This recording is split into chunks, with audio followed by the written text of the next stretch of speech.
ሰላም ውድ የሰማዮች ቤተሰቦች እንዴት ቆያችሁልን? በዛሬቱ ክለባችን ቼልሲን የሚመለከቱ አሁን አዳዲስ መረጃዎችን ይዘን መጥተናል። አብራችሁን ቆዩ ውድ ቤተሰቦች።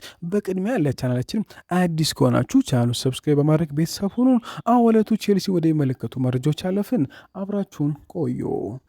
የክለባችን ግብ ጠባቂ ፊሊፕ ጆርገንሰን ወደ ስትራስቡርግ ለመቀላቀል እጅጉን ተቃርቧል ተባለ። የግል ጥቅማ ጥቅሞቹ ለመጠናቀቅ ላይ ይገኛሉ ሲል ፋብሪዚዮ ሮማኖ አስነብበዋል። ቤን ጃኮብስ በወጣው ዘገባ መሰረት ዳንኤል ሌክ ከቼልሲ ጋር በግል ጥቅማ ጥቅሞች ላይ ስምምነት ላይ ደርሰዋልም ብሏል። ቼልሲ ከክለቡ ጋር በዝውውር ሂሳቡ ላይ ስምምነት ለመፍጠር በራስ መተማመን አለውም ተብሏል። ፋብሪዚዮ ሮማኖ ደግሞ በወጣው አዲስ ዘገባ መሰረት ጆርዳን ሄንደርሰን ወደ ክለባችን የሚያደርገው ዝውውር በቅርቡ ሄርዊጎ ሊባል ይችላል ብሏል። ገራኒት ዣጋ ማስፈረም ያልቻሉ ቼልሲዎች ልምድ ያለውን አማካይ ወደ ቡድኑ መቀላቀል ይፈልጋሉ ተብለዋል።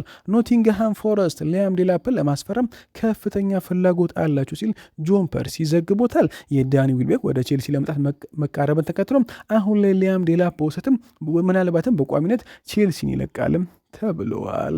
አስቶን ቪላ ከኒኮላ ጃክሰን ወኪሎችና ከቼልሲ ጋር በቋሚነት ወይም በውሰት ተጫዋቹን ለማስፈረም ቀጥታ ውይይት በማድረግ ላይ ይገኛልም ተብሏል። ፍሎሪያን ፕሌተንበርግ በወጣው ዘገባ መሰረት አሁን ላይ በሁለቱ ክለቦች መካከል ስምምነት ላይ ባይደረስም ተጫዋቹን ለማስፈረም አስቶን ቪላዎች ገፍተው እየሄዱ ነው ተብለዋል። የጣሊያኑ ክለብ ኮሞ ትሬቮ ቻሉባህን ለማስፈረም አሁንም ተስፋ አልቆረጡም ተባለ። አልፍሬዶ ፔዱላ ዛሬ በወጡ ዘገባ መሰረት አሁን ላይ ኮሞች የተሻሻለ ጥያቄ ሊያቀርቡ ይችላሉ፣ ቼልሲም ይህንን ጥያቄ ሊቀበል ይችላልም ተባለ። ቼልሲ ኢማኑኤል ኢማጋን ለመሸጥ አላቀደም ተባለ። ይልቁንም ጃክሰን ዴላፕና ጉይ እንዲለቁ ከሚታሰቡት አጥቂዎች መካከል ናቸው ሲል ቤን ጃኮብስ ዘግቦታል። ሳይመን ጆንስ ዛሬ በወጣው አዲስ ዘገባ መሰረት ቼልሲ የግራ መስመር ተከላካይ አማሮችን መመልከት ጀምሯልም ተብሏል። ቼልሲ ከራዮ ቫልካኖ ጋር የተደረገ ውድድር በመዘግየቱና የራዮ ቫጋ ጭማሪ በመኖሩም ቼልሲ አማሮች ተጫዋቾችን መመልከትም ጀምሯልም ተብሏል። አሁን ላይ ቼልሲ ፔፕ ቻቫሪያ ማየት ጀምሯል ሲል ሳይመን ጆንስ ዘግቦታል። ቼልሲ ከቀናት በፊት ማክሰንስ ላክሯን በማስፈረው ምክንያት ለረጅም ጊዜ የፈለገውን የኮሞን ተከላካይ ያኮብ ራሞን የማስፈረም ሂደቱን አሁን ላይ ገቱታልም ተብሏል። በርንማውዝ አሌክስ ስኮትን አልሸጥም በሚል አቋም በመጽናቱ ምክንያት እሱን የማስፈረም እድሉ አነስተኛ ሆኗል ተብሏል። ቼልሲ ከሄንደርሰን ውጭ ሌላ አማካይ የመጨመር እቅድ የለውም። ነገር ግን ቼልሲዎች አሁን ላይ በርንማውዝ የመለሳለስ ምልክት ካሳዩም አሌክስ ስኮትን ለማስፈረም ቀዳሚው ክለብ ነው ሲል ሳይመን ጆንስ ዘግቦታል።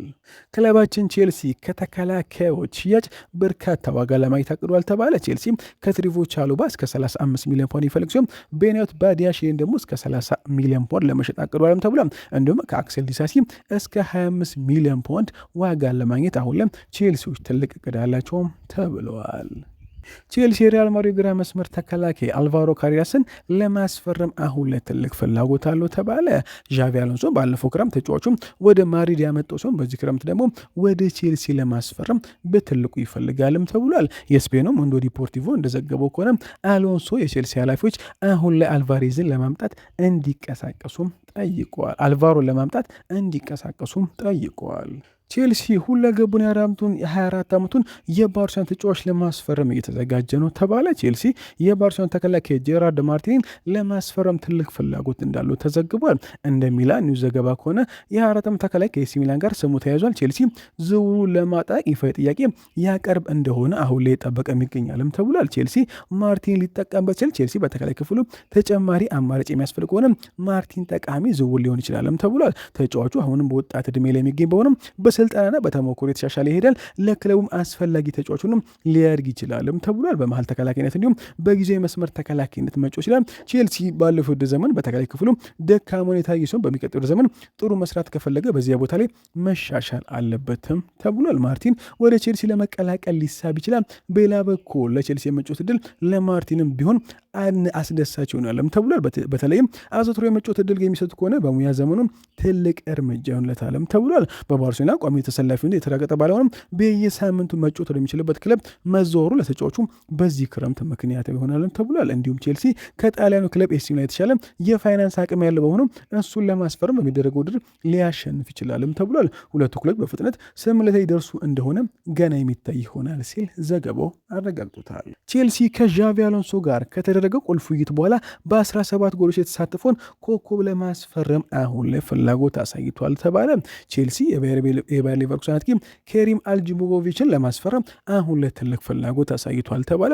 የጀርመኑ ክለብ ተጫዋቹን በዚህ ክረምት መጀመሪያ ላይ ያስፈረመው ቢሆንም ትክክለኛ ዋጋ ካገኘ ለመሸጥ ፈቃደኛም ነው ተብሏል። የኪከር ዘገባን የሚያውቁት ሆነ ቼልሲ 18 ዓመቱን ወጣት ለማስፈረም የተሻለ እድል ላይ ቢገኝም እስካሁን ከክለቡ ጋር ስምምነት ላይ ግን መድረስ አልተቻለም ተባለ። ቼልሲ ኬሪምን ለማስፈረም ተቃርቧል። እንደሚታወቀው የቦስኒያው አጥቂ ከቼልሲው አሰልጣኝ ዣቪ አሎንሶ ጋር ቀደም ብሎ የተነጋገረ ሲሆን ሰማያዊዎቹ እሱን ካስፈረሙ በኋላ መደበኛ ዋና ቡድን ጨዋታ እድል አግኝቶ እድገቱ እንዲቀጥል በውሰት ለመስጠት አቅደዋልም ተብሏል። ተጫዋቹ ባለፈው ዘመን ለሬድቡል ሳልዝበርግ በጣም ጥሩ ብቃት ያሳየ ሲሆን በ17 ጎሎች ላይም በቀጥታ ተሳትፏልም ተብሏል። ሌቨርኩሰንም እሱን የመለሰ አማራጭ ነበረው። የጀርመኑ ክለብ አስደናቂ ብቃቱን ተከትሎ ያን እድል ለመጠቀም የወሰነ ሲሆን አሁን ደግሞ በትርፍ ለመሸጥ ይፈልጋሉም ተብሏል። አልጅቡጎቪች ትልቅ ሀብት ነው ይችላል። ቼልሲ በማጥቃት ክፍሉ ተጨማሪ ጥራትና አማራጭ የሚያስፈልጉ ሲሆን የ18 ወጣት ለቼልሲ አስተማማኝ የረጅም ጊዜ ዝውውር ሊሆን ይችላልም ተብሏል።